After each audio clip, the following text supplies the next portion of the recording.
Radio Raheem here with Terence Crawford, just a week out before you step into the ring against Viktor Postol on pay-per-view HBO.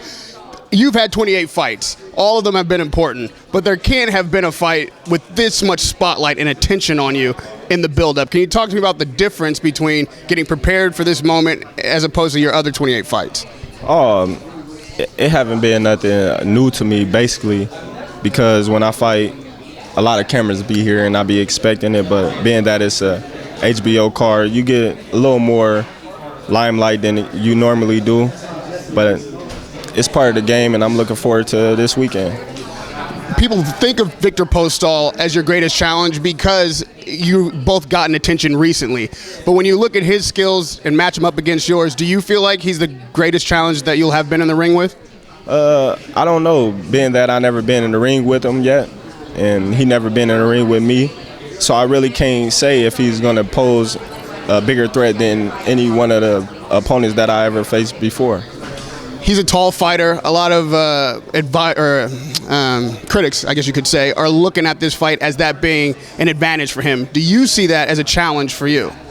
We'll have to wait and see. Like I said, I didn't fought people that was taller than me. I didn't fought people with longer reach than me. But at the same time, I managed to get the victory. I'm looking forward to it. I'm looking forward to all the critics saying this and saying that about me and saying he's going to do this.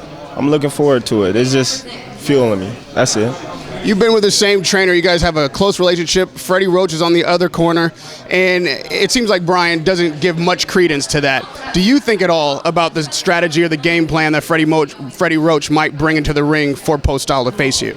Not at all, because you can give a strategy to somebody, but at the same time they gotta fight the fight. I could tell an opponent to go in there and do this and he'll win, but when he get in there, he does something totally different because he feel as if what I tell him to do won't work. So it's a lot of things that Freddie can tell him to do, but when he's in the ring, what he gonna do? He gotta do what his coach told him to do, and if he don't, never know. You've had some exciting knockouts. You've been an exciting fighter. This is on pay-per-view. So do you feel like you need to raise the bar even a bit from what you've done in the past to keep that pay-per-view audience and prove that you're the kind of fighter that people should pay to see even at home? Well, that's my whole motive, is every fight go in there and do better than I did last fight. So if I looked as spectacular in my previous fight, I'm looking to look even more spectacular in this fight. So that's just how I carry it. We could easily be talking about Crawford versus Pacquiao right now. That was something that people thought would happen sooner than later.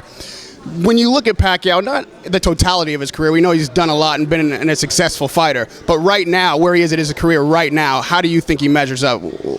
Break down for me where you think Pacquiao is currently. Pacquiao, he's still one of the top welterweights, junior welterweights on the planet right now.